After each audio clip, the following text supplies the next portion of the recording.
Well, hello, everybody. I see you all are still piling in. Welcome to Bookish, the virtual program, as you know, for authors, thinkers, and the literary life, brought to you by the Southern California News Group and the Bay Area News Group. And tonight, also from Caltech's Public Programming. I'm Sam Dunn, the senior editor for premium content. And I want to say, as always, thank you, Reader Rewards subscribers, for supporting our programs. And by the way, if you are a Reader Rewards member attending tonight, you're automatically entered to win a $50 gift certificate from our partner and one of our favorite independent bookstores in the Los Angeles area, Once Upon a Time in Montrose. And if you're not a subscriber, well, why aren't you a subscriber? Come on, go to scng.com/subscribe to find your local paper. And that way you're going to know all of the things we've got going on. And they are many. So a few things before we get started. If you're here in the audience, you are muted. But if you have questions, and we hope you do, especially during the live segment with the fabulous Ron Shelton, please use the Q&A feature on your Zoom toolbar. And if you want to add a comment, use the chat feature also found on your screen. SCNG's books editor, Eric Peterson, hi Eric, will be behind the scenes as always, answering your questions and helping out as needed. This session will be videotaped as always, and a link will be sent to you so you can share or just revisit some of your favorite moments. It's also posted at scng.com/virtual events, where you can find all of our past shows, 2 years worth now, you guys, as well as see what's coming up. Please know that this episode of Bookish is being brought to you by Caltech's Public Programming and its Behind the Book series, offering conversations with authors who explore the intersection of art, science, and society through the lens of their life experience and family histories. Behind the Book launches its first simultaneous in-person and streaming event October 20th with none other than our Bookish host, who also happens to be a Caltech alum, Sandra Singlo. Sandra, I noticed that you are not in your usual shabby chic craftsman background. What is going on? Hello. There you are. I'm in my glorious automobile, as you can see, in this exciting return to live events. I would be broadcasting to you from the John Adams Middle School Auditorium for this fantastic Writer's Block event tonight with Andy Horowitz. Except Borowitz, I'm because I'm in my car. Andy Borowitz, except that LA traffic has gotten in the way, so I'm broadcasting to you from downtown LA. But I hope the next time that I hop on, I'll be further down the 10 and closer to the event upon talking to Ron Shelton. So it's exciting, and yes. But I will say today's Bookish that we will of course be doing right now is I think of the theme as scoundrels, if I may. Yes. So Andy Borowitz encouraged, but profiles in ignorance, where we talk about politics. Then we're going to have Barbie, Latza, Nadeau tell us about not the Real Housewives of New Jersey, but the really murderous mafia wives of Sicily. It's amazing. And she comes to us. She'll be from Rome. And speaking of church, Samantha. Yes. Wait, you mean we're going to go to the Vatican? What do you mean? No. Thank you for that. Just in time for fall baseball, the Church of Baseball. So at 5:30 live, we're going to be talking to the great writer-director Ron Shelton about his new book, The Church of Baseball, where he talks about the making of the fantastic sports movie known to all of us, Bull Durham. Oh my God, one of my top 5 of all time. And I don't even really like baseball. Anyway, let's get to it. Okay, fantastic. Okay, so here we go. Andy Borowitz, the 30-second download. Andy Borowitz is a New York Times best-selling author and comedian. In 2001, he created the New Yorker's Borowitz Report. It's his report, but the New Yorker picked it up, a satirical news column that has millions of readers around the world. His 2 most recent best-selling books were The 50 Funniest American Writers and a memoir, fantastic memoir, An Unexpected Twist, a #1 bestseller, which Amazon named the best Kindle single of 2012. As a comedian, Borowitz has performed sold-out shows around the world and has appeared on NPR, VH1, and Comedy Central. His solo comedy show, Make America Not Embarrassing Again, toured the US from 2018 to 2020. His latest book is Profiles in Ignorance, How America's Politicians Got Dumb and Dumber. Let's roll tape. Andy Borowitz, your fantastic book, Profiles in Ignorance. Well, obviously it's talking about how politicians have gotten dumber. I love the quotes at the top. Harry S. Truman says, being dumb's just about the worst thing there is when it comes to holding high office, to Donald J. Trump, the worst thing a man can do is go bald. Okay, but before we get into particulars, I wonder if you could give us just sort of a historical overview of what you call what the ignorance, the age of ignorance, if you will, the last 50 years. Well, I focused on the last 50 years. There have been a lot of books about anti-intellectualism in American life, including a book called Anti-Intellectualism in American Life by Richard Hofstadter.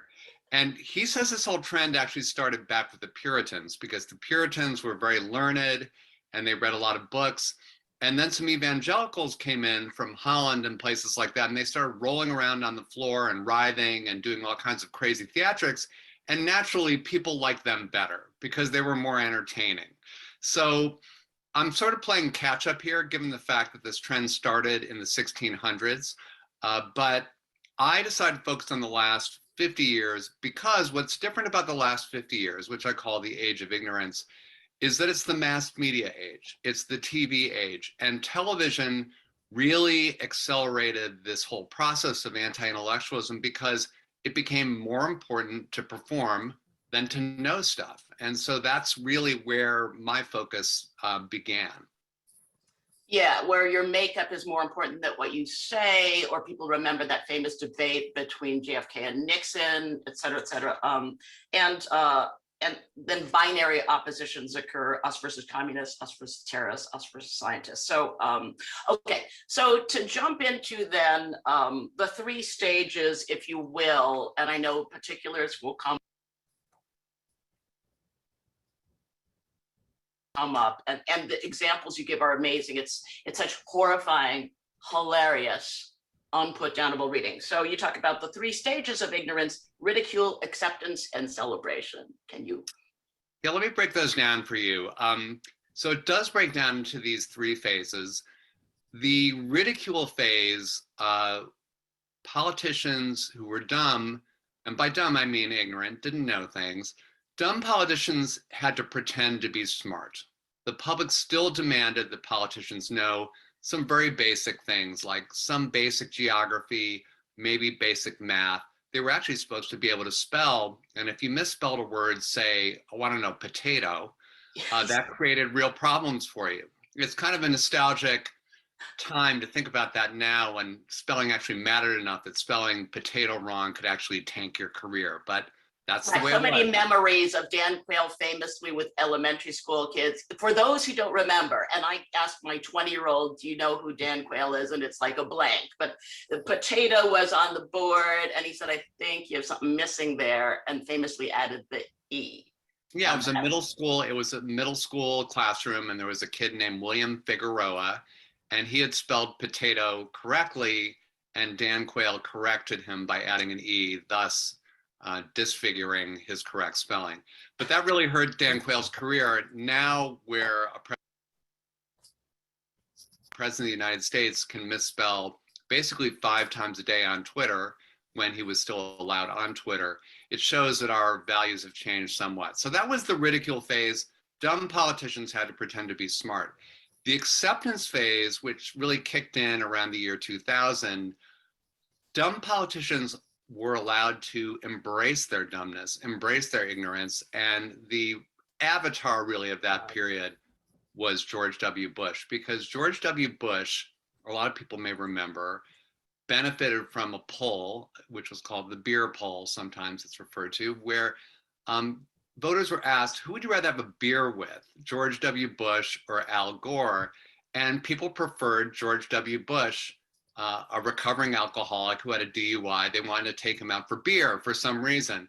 But he really made a big deal out of saying, look, I don't know stuff. I'm going to surround myself with people who know stuff. The problem is those people he surrounded himself with really didn't know stuff either. So within days of our invasion of Iraq, for example, George W. Bush didn't know what Sunnis and Shiites were.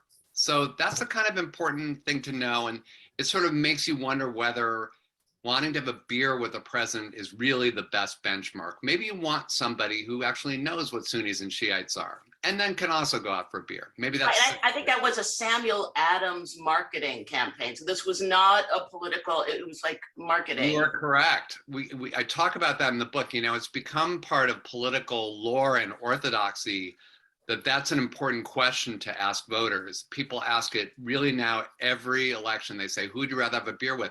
It was not a professional political pollster's question. It was a marketing gimmick ginned up by Sam Adams beer, and that's now become like a really important thing to know about our politicians. Who do you like more as a beer, as a drinking partner? I don't know about you, Sandra, but like Abraham Lincoln, who's considered a really good president, I wouldn't want to go out drinking with that guy. It seems like he could get kind of dark, and I'm not sure he'd be like the coolest guy to go have a beer with. But that became the standard of the acceptance phase. So now we're going to roll into the celebration phase. Now, just to recap, in ridicule, dumb politicians had to pretend to be smart. In acceptance, dumb politicians could be proud to be dumb. And in celebration, smart politicians actually have to pretend to be dumb. So you have the spectacle of people like Ron DeSantis and Josh Hawley, who are extremely well educated, went to Ivy League colleges, graduated with honors, who are now saying things like, take this horse medicine for your COVID, take ivermectin. And so we're in this really weird situation now where we actually have smart people. We have smart people, well-educated people who really could do good things for our country, but they are choosing to be dumb because they think that's what the voters want. Well, if I may track back for a moment, I mean, it's safe to say you're a Democrat, and the book mostly takes, analyzes Republican politicians, partly because the brand has gone that way, et cetera, et cetera. But Democrats do not go entirely unscathed in your book, for sure. I mean, it's actually kind of a bipartisan book that's so interesting. And I remember, I forgot that Bill Clinton played the saxophone on Arsenio. Right, this highly educated man who is what? Can you explain the Elvis thing? Yeah, well, first of all, I should say, Sandra, there's a lot for Republicans to enjoy in this book. So much. I really do make fun of Democrats. And I want to say, like the four horned dogs of the apocalypse. Hi. Hilarious. Yes, Democrats. Sorry, I forgot my Democrats mask. have had Can I some have a passion fruit? wandering unsweetened genitals passion issues, I would fruit say, medium? to be polite to our family audience. Yes, we talk about John Edwards and Andrew Cuomo and Anthony Weiner. I mean, that has been a big problem. But they've also had this problem of dumbing down their message, just as I've talked about the gradual decline in the Republican Party. On the Democratic side, they haven't said, wait a minute, we don't like the direction this is going and we're going to go a different way. No. They've said, let's jump on board of this dumbness thing. So Bill Clinton, when he was first sort of mooted as a candidate in 1992, there was concern that he was going to be too much of an egghead, too much of an intellectual, because he had been a Rhodes Scholar, Yale Law School, he'd gone to Oxford, and there was a lot of concern that the anti-intellectual mood of the country would not accept such a guy. So what he did was he just really tried to act as dumbly as possible. He started doing Elvis imitations. There's this kind of very, very cringeworthy clip of him on Charlie Rose singing "Don't Be Cruel." He went on Arsenio and played the sax, and wore dark shades, some Ray-Bans. He really tried to act as dumb as possible. And what I learned about both him and Barack Obama was that the role model that both of them really sought to imitate wasn't like Franklin Delano Roosevelt or JFK. It was Ronald Reagan. Ronald Reagan, who had one of the dumbest messages of all. I mean, Ronald Reagan is known for this quote, "Tear down that wall," which shows a tremendous mastery of one-syllable words. And that was really who both Clinton and Obama sought to imitate. They were trying to make their message as kind of monosyllabic and dumb as possible. So Obama, we think of Obama and hope and change, that was his big thing. So he too became a great aficionado of one-syllable words. Nothing against one-syllable words, by the way, but it's just a signifier here of a larger problem, which is politicians afraid to sound smart. Right, and you said Samuel Jackson, the star of Snakes on a Plane, was horrified another Black man, that Obama was dumbing it down to it. Can you tell about that? Well, I love this because Samuel Jackson, who I love as an actor, fantastic actor, yes, the star of Snakes on a Plane, he gave an interview with Playboy about midway through Obama's presidency where he said, just stop dumbing it down. Stop trying to relate. He said, be effing presidential.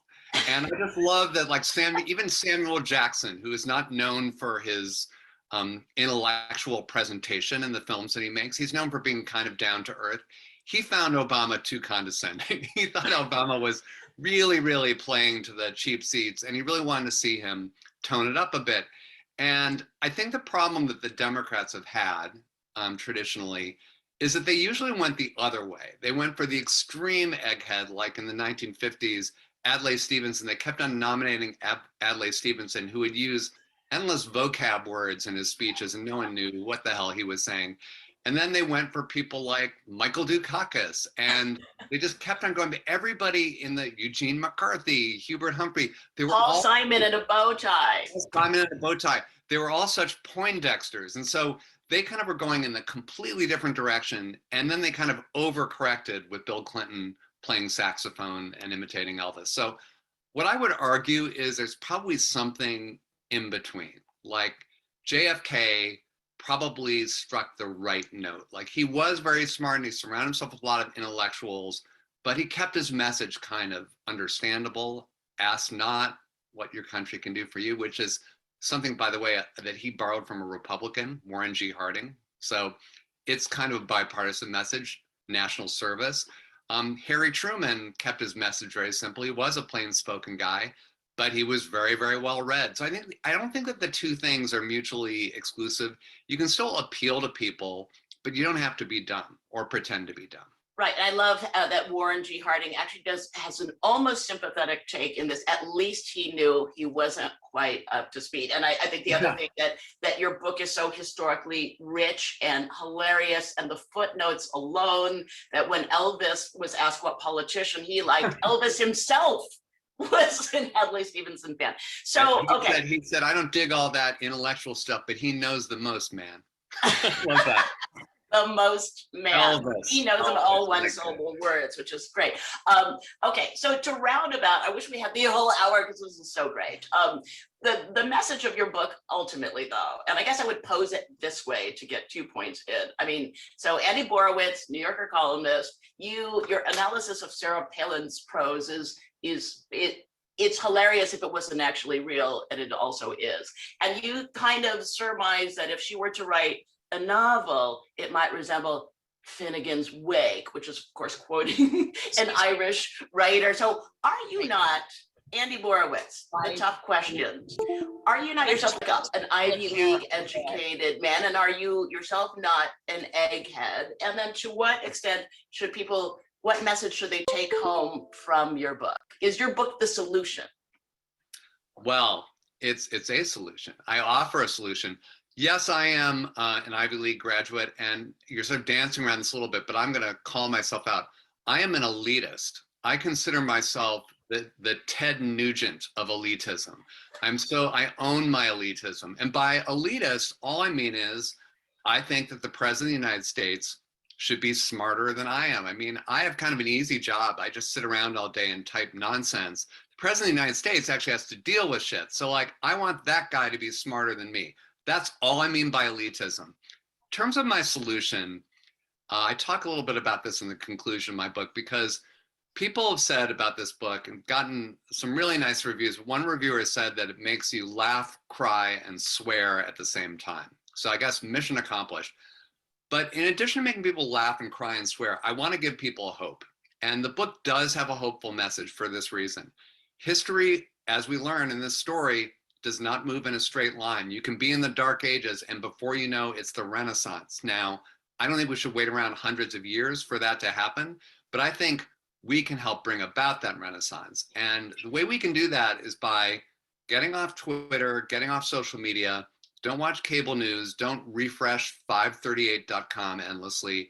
Instead, get politically active, and don't always nationalize all of our problems. Try to focus on local government, local issues. And the reason I say that is because really the best in our democracy is happening locally. It's really hard to be a jerk to somebody at a town meeting if you think you're going to run into them at the grocery store the next day. And I live in kind of a small town. I'm in New Hampshire. So I know that, like, you can't be the kind of jerk you're going to be on Twitter where you're taking shots at people you're never going to run into. When you're living in a community and you're active in a community, you can actually say, you know what? I don't like dumb politicians, so I'm going to work to elect smarter ones. Or I'm going to try to be that politician myself. I'm, well-informed. Not me, I'm just speaking theoretically, but I'm prescribing action for other people. But I think that we have to get engaged locally, try to work from the ground up, and try to make our overall governance smarter that way. If all we're doing is sitting back on Facebook and Twitter and clicking on banner ads, we're not really participating in democracy, we're just being spectators. So that's my closing thought.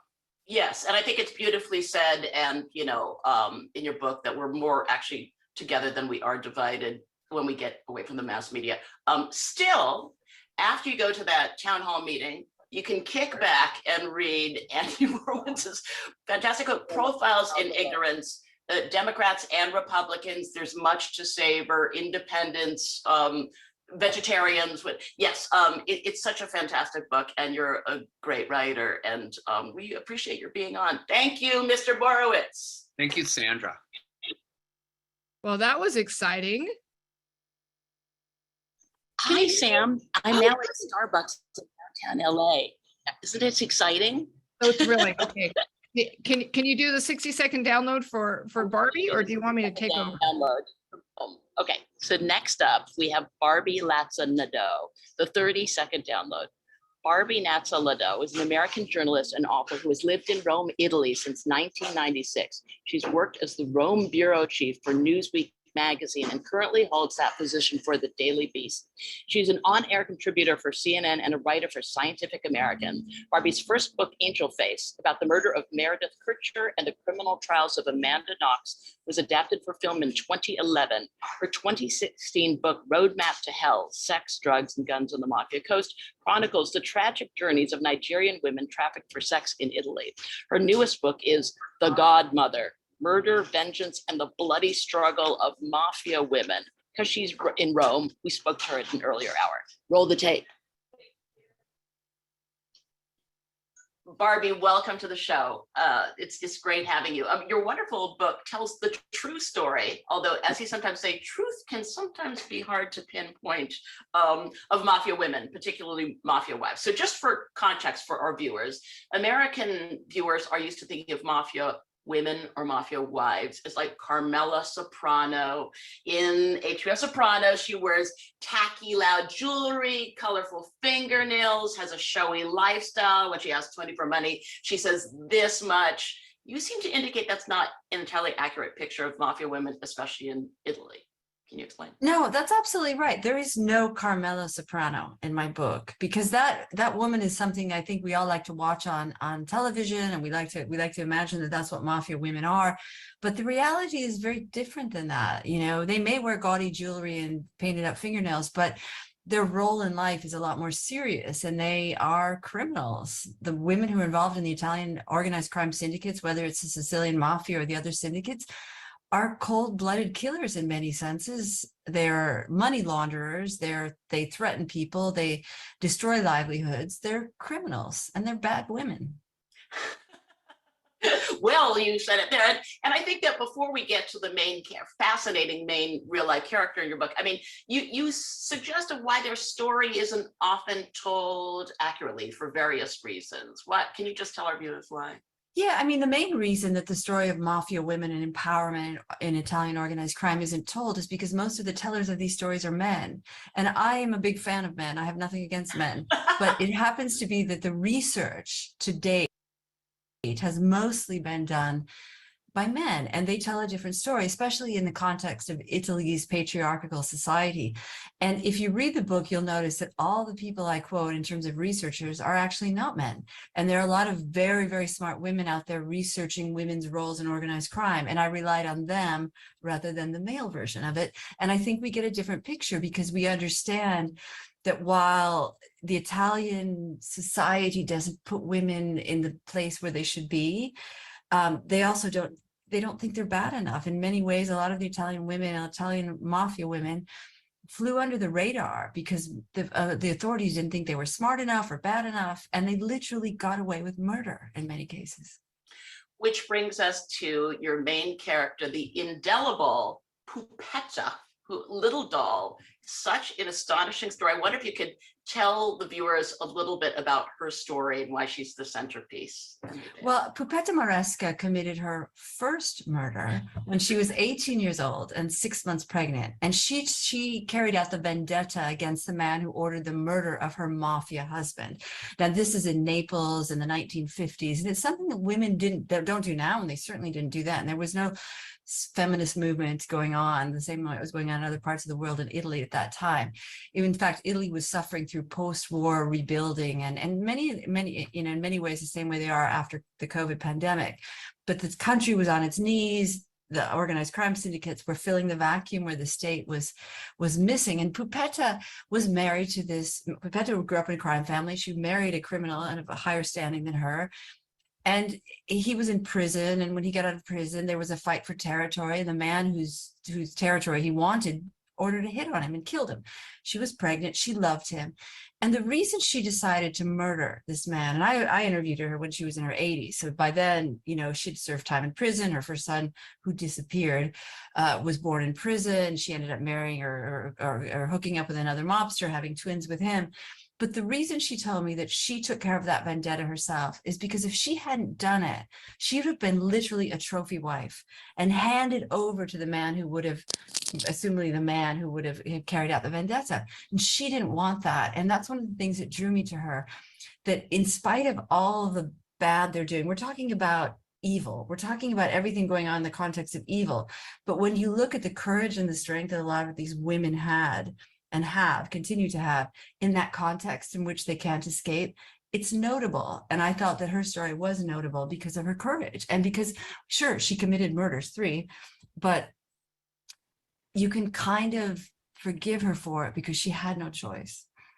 That's so interesting. 3, shooting, 29 rounds, decapitation, but never acid. You say never acid. And I Acid. think that really, there are 2 points that I thought were really compelling about the stories that you told, is like, not only the women you go, they're evil women and they're bad. And I think one notable thing is that they would sometimes order the execution of children where men wouldn't, right? Can you explain?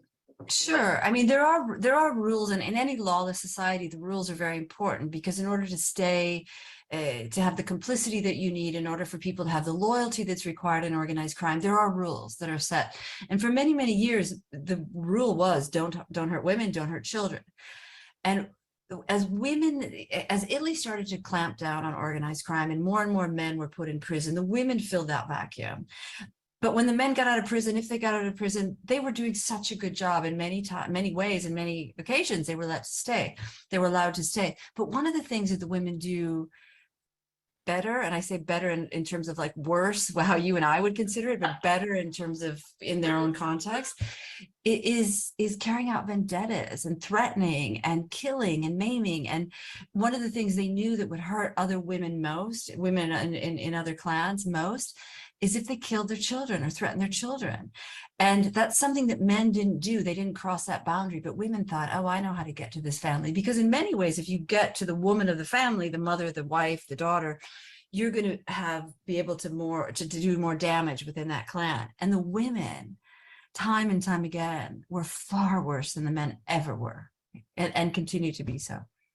And I think it's just a fascinating read because, of course, in Italy, it was shocking for me to be reminded and read that in the 1950s when Pupetta, accomplished her hit, it was still legal for men to murder their wives or lovers if they betrayed them. That was completely legal. I think there are not even any words in Italian for the female versions of ministers or those kinds of jobs. And yet, I think you explained that there's a way for mafia women to be upwardly mobile in the mafia in the way that they can't necessarily in Italian culture society. No, that's absolutely right. Women are far more empowered in the illegal world than they are in the legal world. If you look at the World Economic Forum gender parity report every single year, Italian women are really far below most of other women in the G7 nations in strong economies. They're not doing well. They're not on par with men. But in organized crime syndicates, more and more they are, because they are really good at it. And when you look at the patriarchal society, now you think of Italy. I love Italy. I've lived here for more than 25 years. I love this place. It's a great place to be a journalist. It was a great place to raise my children when they were young. It's a wonderful place. It's a great place to take a vacation. But when you peel back the layers of the red and white checkered tablecloths and the mandolin and the spaghetti and all of that stuff, you see a different kind of Italy. And that different kind of Italy is based, the organized crime is part of the DNA. It touches every sector of society. It touches construction, it touches government, it touches education. It's embedded. People, because the organized crime syndicates have been able to infiltrate those legal sectors of society. Now, women have been able to make more progress in the illegal community because, for the most part, the men are more arrested more, they're in prison, or they just realize that women are doing a better job. In Italy's legal society, it's really hard for women to break through the glass ceiling. It remains very difficult because of stereotypes, because of misogyny. All of these things that affect people all over the world. But in Italy, there is a very strong patriarchal society. And if you look at the two main influences in the Italian culture, you have the mafia and you have the Catholic Church. And I got to say, the Catholic Church isn't much better for when it comes to their treatment of women.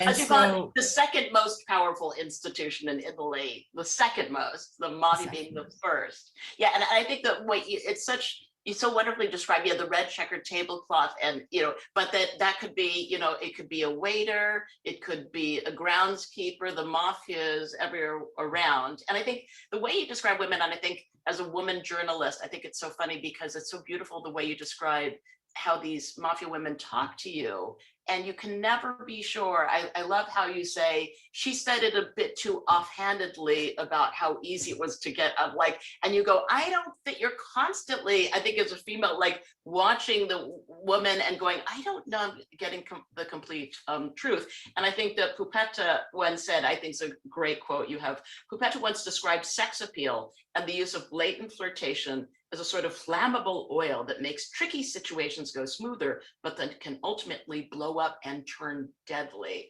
Can you just share? And I think following her story through the book is fantastic because she kills the guy, she goes to prison, a parade of suitors appears. Can you tell what happens next of her glamorization and her sexiness? Yeah, I mean, Pupetta was, she died in December, and I have to say, and we can get to this later if you want, I have to say I felt a sense of relief that she was dead. I went to the grave, I put some flowers down, but I was thinking, whew, she was a killer. And I think, she cooperated with the book, she gave me the interviews and invited me into her house, but I was ultimately kind of relieved that I don't have to answer her questions about why I wrote things certain ways. But Pupetta's life is very well documented in Italy. There have been movies made about her. There have been interviews done with her. It's not very well known outside of Italy. But she wanted to be a sort of Sophia Loren, who was born in the same place as her in Naples around the same time as her. And their paths are obviously very different. Wait, and also related to Mussolini. Yeah, who's Sophia Loren is, related to the woman who played Pupetta. So the whole incestuous Italian thing is crazy, but keep on going, I'm sorry. Yeah, no, it's true. Sophia Loren is a force to be reckoned with, but her own DNA track, and we'll see this when she dies, when the obituaries are written about her. I think people will be very interested to know the depth in which her family was involved in, and all sorts of interesting things here in this country. But getting back to Pupetta, one of the things that was so different about her is that women during that era were not creating their own narrative. And Pupetta very much did. She didn't want someone to decide what would happen to her. And she knew that she could use her sex appeal. And she was a very attractive woman and remained a very attractive woman up until she died. But she would call press conferences, and she would show up at the press conference in a leopard skin print dress and a choker, knowing full well all the media would be talking about what she was wearing and paid little attention to what she said, but quoted. And what she quoted in those press conferences that she called when she was when she was out of prison, when she was up and coming in terms of her power, she would be sending these messages, and the press would be like, and the leather dress and the leather choker. But she said this, not really understanding that they became complicit in her threats. And her threats were to rivals, her threats were to other women, her threats were to families. And when you parse it all down and you look at the transcripts and you look at the old media articles and you think they were so focused on what she looked like. And she's so, I think, so beautifully manipulated the press. She manipulated everyone around her. She understood if there had been social media in Pupetta's age, she'd be like, have 1 million followers. She'd be an influencer. She understood how to take what people were attracted to about her and use it. And she did it with me. She knew I was fascinated by her. She manipulated me. And many times in our conversations, I would go check them later, and she lied to me the whole time. And I thought, well, that's just Pupetta, I wrote in the book when I knew she lied to me and things like that. But she was a skilled manipulator, but she was doing it at a time when women weren't out in front and center. And she had command of the press in Naples, and she had command of her clan, and she had command of everyone who came into her orbit. And she remained that way until the day she died. And, you have to give credit to her while appreciating the horrors that she committed.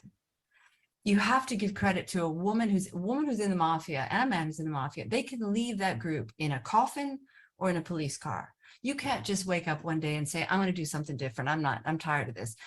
You have no choice, really. There's no alternative. No one's going to hire you if your resume says 3 murders and a couple of money laundering and some acid killing. They're not marketable in the legal world. And so the fact that they choose to do the best they can within that illegal world, I think is fascinating. While I don't condone it, it's a fascinating study in women's empowerment. This, we could talk for hours about this. It's so fascinating. And I think, and the book is amazing. It's very much your journey and your sense of relief upon putting the flowers at your funeral. Of course, that you're not going to get rubbed out. But also, I think that the way you describe it, she's evil, but also fascinating. And that makes an amazing book. And everyone should get it. It's fantastic. So thank you so much, Barbie, for joining us. It's an amazing book, and it's so good. So yes, exactly. The Godmother, Murder, Vengeance, and the Bloody Struggle of Mafia Women. Get it. Thank you, Barbie. Hello, can you hear me? Yes. I'm now in an underground garage as though I'm going to commit a mafia hit. So I hope you enjoy this new scene. Boy, that was fantastic. Okay, and now what a great day. And I feel also like I'm in the minor league baseball right now. It's like I'm in my car, which totally sets the scene for our last and final guest, last but not least, batting cleanup, if you will. So we're so thrilled to be welcoming in real time the great Ron Shelton, the 30-second download. Ron Shelton's Bull Durham launched a writing directing career that includes White Men Can't Jump, Blaze, Cobb, and Tin Cup, among other films. He also directed Jordan Rides the Bus, a documentary about Michael Jordan's year in the minor leagues. A former professional baseball player, which we'll talk about in a moment, he holds degrees from Westmont College and the University of Arizona. He currently lives in Los Angeles with his family, which includes his fabulous wife and star of Blaze, Latza Davidovich, which I'm a personal huge fan, starring with Paul Newman in that movie, of course. Ron's impossible to put down new book is The Church of Baseball, The Making of Bull Durham, Home Runs, Bad Calls, Crazy Fights, Big Swings, and a Hit. Welcome, Maestro Shelton. Well, thank you, just happy to be here. Hope I can help the ball club, Sandra, you know that. Well, it's like, don't think it'll hurt the ball club, meat, cheese. I'm so immersed in your world. I've actually watched Bull Durham 3 times. I just couldn't stop watching it. And there's days where I just wish I was in that movie right now. Okay, but before we jump in, you've said in writing this that sports movies all seem to be made from an outsider's point of view when you were starting to write Bull Durham, like Pride of the Yankees, the Babe Ruth story. Can you talk a little bit about your experience of that? Yeah, when I have a hard time going to games to watch because the fans around me are describing a game that I know is not the one that I'm watching. And the athlete's point of view of the game is completely different than the fans, and the expectations are completely different.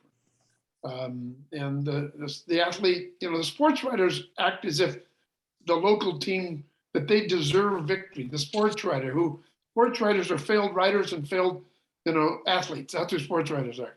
And some of them are brilliant, but most of them aren't. And I just didn't like sports movies. And when I decided I was going to make a movie, I'd already written a couple. I wanted to make a baseball movie that I would like.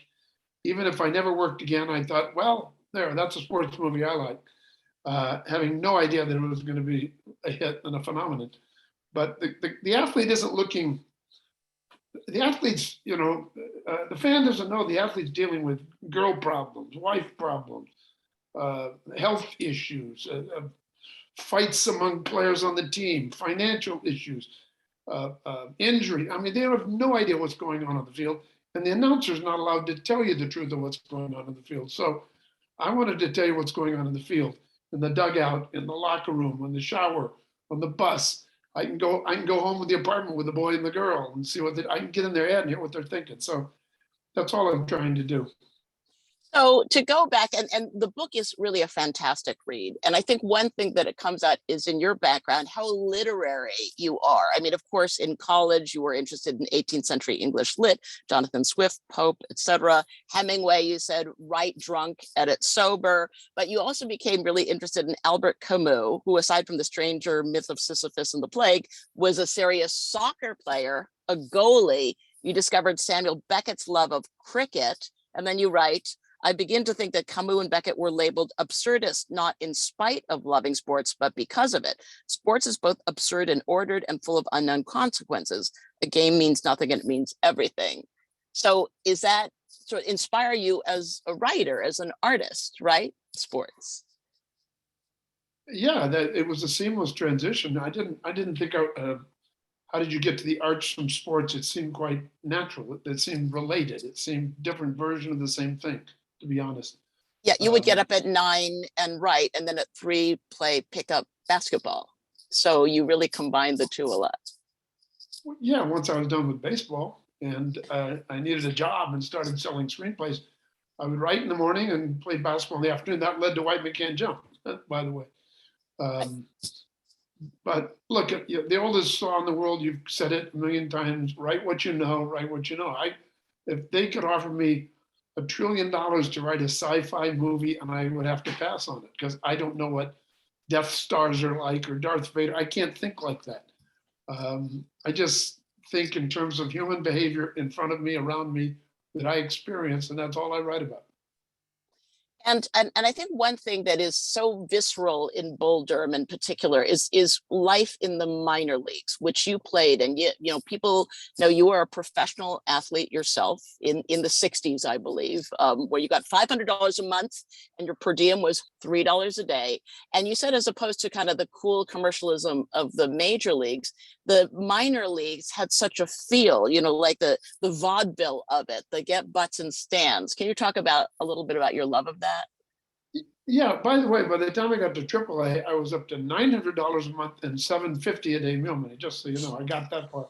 Wow. But baseball, yes. Baseball, in its early days, had a real vaudeville aspect. The Negro leagues, often they would put on shows. The major leagues, which were segregated, players would play banjos and sing at home plate, put on routines. So it does have kind of a vaudeville background, and the minor leagues really embraces that. You know, there's clowns. I put Max Patkin in the movie. There's idiotic promotions that I just loved, every one of them. And the ballplayers can talk to the fans. It isn't just a conceit of the movie that players and girls send notes back and forth. That happens in the minor leagues. So it's the scale of the minors is so much more real and enjoyable than the corporate stadiums and major league athletes. You used to, the old time press guys say, you want a picture of Mickey Mantle? You're working in New York, you go to batting practice, you take a picture of Mickey Mantle. Now, if you want a picture of of a star player. You call the agent, the publicist, the team. There's 9 people you have to go through. So that's what I mean by the corporatization. I don't like to go to major league games because I much prefer the minors. Yeah, and your book is so fantastic about the anecdotes that you share about this big valley night where Lee Majors is supposed to show up, and used car night when the winner gets a pretty decent used car that runs. Hilarious stories, really. And you have a scene like that in Bull Durham. Yeah, and I could do a whole TV series on promos, and that they've even gotten crazier, by the way. There was a prostate cancer night in St. Paul, Minnesota. Any man getting a prostate exam got in free. I mean, it's really gotten out there right now. It's almost like an art performance art sport. Okay, so to turn to the book really is, and happy belated birthday, Mary Louise says to you.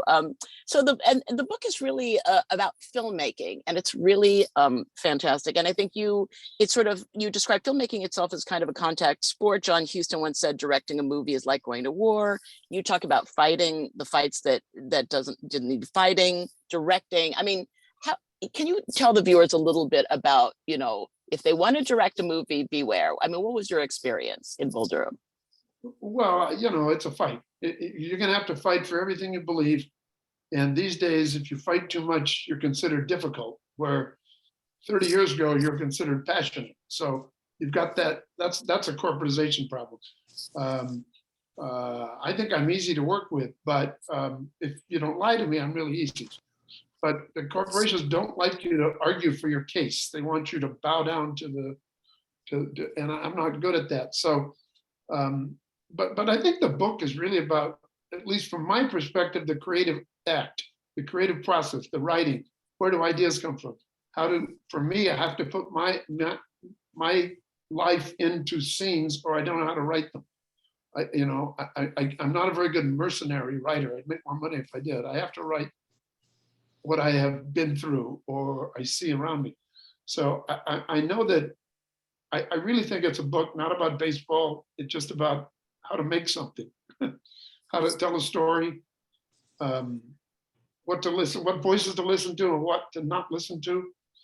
As I told you, I don't even outline in the book. When I'm not getting paid, I don't outline. When I'm getting paid, I outline to death, and pretty soon I lose interest. Right, and I think your creative process is interesting, and you ruminate, for instance, on these secondary characters that you love. You always want to write them, but then you can't let them run away with the movie. But you love those secondary characters so much, don't you? Well, yeah, we think of the novels we love, Fitzgerald or Dickens. My goodness, it's just hundreds of great. We remember the most boring guy in Dickens novels is the guy it's about. It's always Copperfield isn't interesting. Everybody he meets is.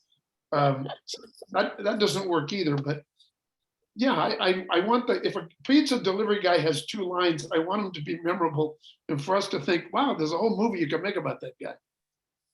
Yeah, and you talk about your West Texas dad who could tell a story that would be fantastic about going and buying some milk, and he would what was your dad like? Tell the viewers.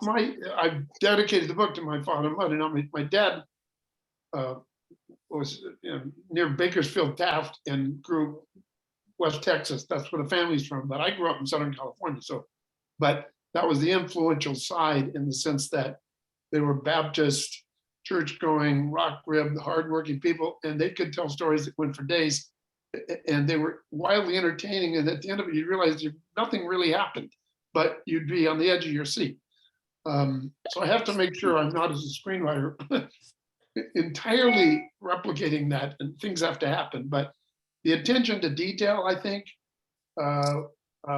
is one thing I learned from my dad, and who never wrote a line. He just would tell a story. Yeah, all the detail, including the exact makes of cars and clothing, is really fantastic. And people should know, in this book, there's so many, it's so rich, and there's so many amazing Hollywood anecdotes that are just hilarious and teaching. And one of the things I think that, some famous director said directing is 50% the cast and 50% the script. And in Bull Durham, Susan Sarandon, Kevin Costner, and Tim Robbins are so fantastic. But then you tell at various points where the studio executives wanted to get rid of each of them, right? Yeah, the studio tried to fire Tim a number of times. And then you have to look at the book to see who they were trying to replace him with. Then I thought they were going to fire me. Well, they wanted Anthony Michael Hall, but he never read the script, Anthony Michael Hall. And then they wanted to get rid of me, but I thought they couldn't get rid of me because Kevin and Susan loved what I was doing, so they would have defended me. So the director of photography got fired, who was completely innocent of everything. And no, they did the studio. The book goes into this. After 2 weeks, the studio was really upset. They hated the dailies, the work we did every day, and I thought they were exactly what I was supposed to be doing, what I wanted to do. They said that Susan Sarandon looks terrible, if you can believe that. They said, and they fired the DP who made her look so good. They said that nobody would believe Sarandon would end up in bed with Tim Robbins, to which I say I'm the godfather of their firstborn. That's all I can tell you. But how do you argue with somebody, you've probably dealt with this, who says that's not funny, and you say, yes, it is funny. You're arguing about funny. They wanted to get rid of the meeting at the Mound. Thank God audiences loved the meeting at the Mound, and that saved me another battle, but I had the fight for a while. Totally. Yeah. And I wonder if you could share, I see a question come up in the chat, but I'm on a Zoom, so let me see if I can pull it up. But what I'd love you to just tell, one of the great stories is, can you just describe Robert Wool's audition? Well, Robert Wool gave the worst audition in the history of Hollywood, or certainly in the top 3 in my career. He came in, it was a bad casting day in the sense that we had 42 actors to look at in one day, which is not fair, the actors, to me, to anybody. And he came in and he was so high and so wired. And if you know Robert, he's always going, his normal speed is about 150 miles an hour. So I figure he's on speed. He's on Benny's or Benzodrine, on something. Turns out it's not. That's his normal way.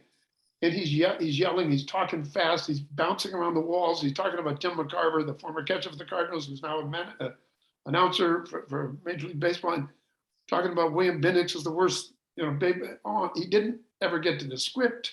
He never shut up. I never got in a word. And his time was up and he was out the door.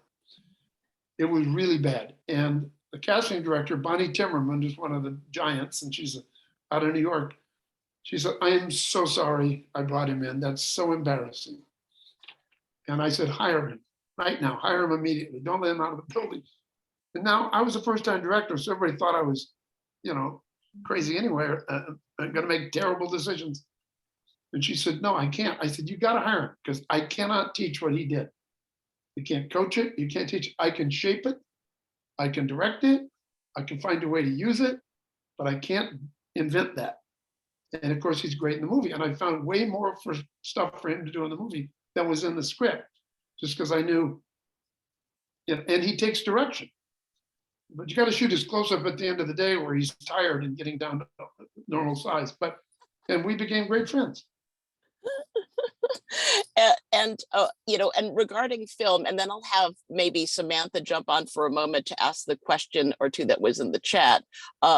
Just other thing, you have a private theory about screenwriting. If you're not suicidal by page 65, you're doing something wrong.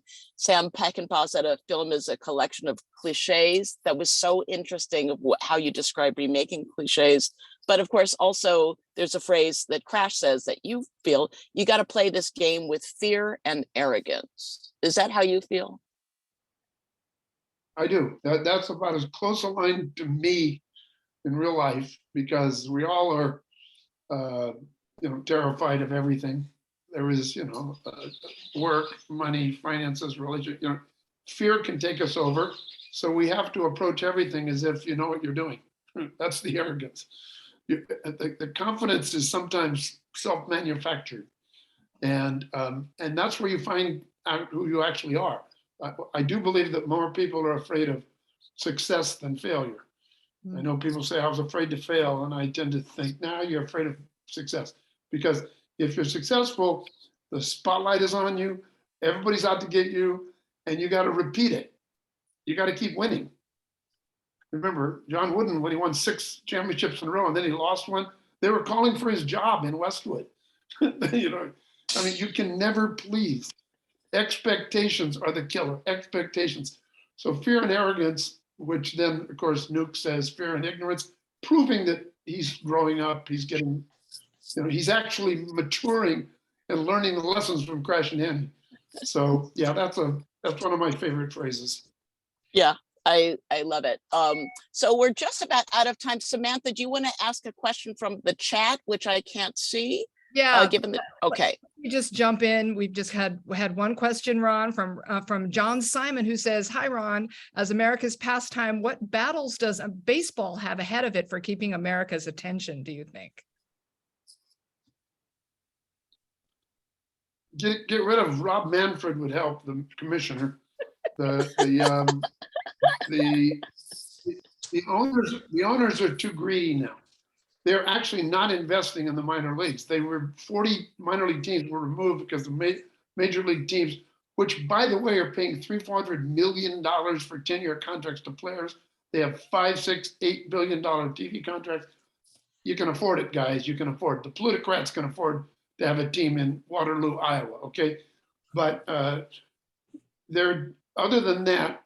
For instance, they don't allow players to use Major League Baseball footage in their social media stuff, and the NBA player is very hip. It lets the players have huge social media followings. If you're a baseball player, I have an 18-year-old son. He plays baseball.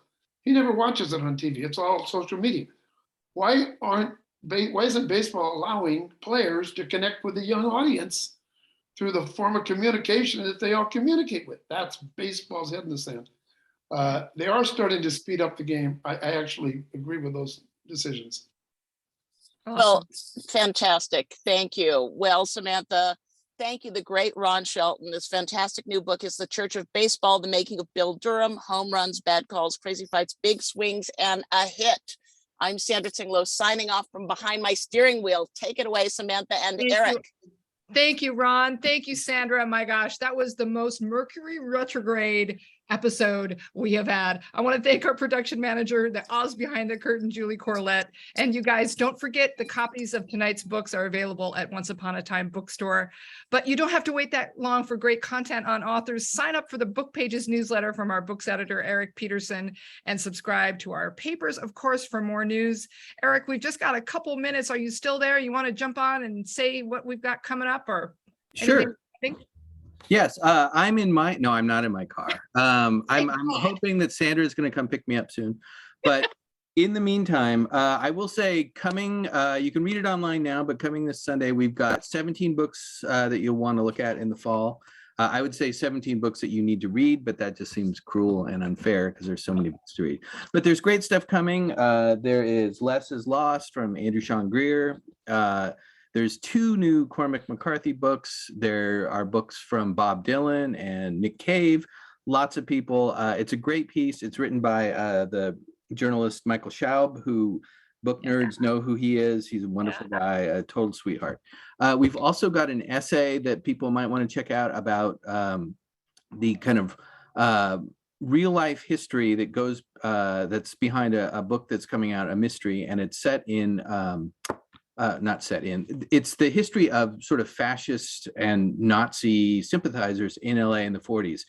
Check out the essays online, also in our book section, whatever paper that you're reading, really check it out. It's very interesting, really cool, and I'm really grateful to have it. We've got a lot of other stuff. You can also read the newsletter, sign up for the newsletter. As Sam said, I write it often, very late at night. So that's, you know, be careful out there, folks. Anyway, thanks everyone. Thanks for inviting me into. Thanks. You are always invited. You are essential Anyway, thanks again. Have a great weekend. And hey, listen, we hope to see you guys next week. What am I talking about? Next month, when we welcome Pulitzer Prize winning novelist Anthony Doerr, as well as bestselling novelist Martin Dugard and memoirist Michelle T. Thanks once again to Caltech's Public Programming for sponsoring tonight's technologically interesting episode. And don't forget to join Sandra October 20th for the next Behind the Book event. Take care. See you later, you guys.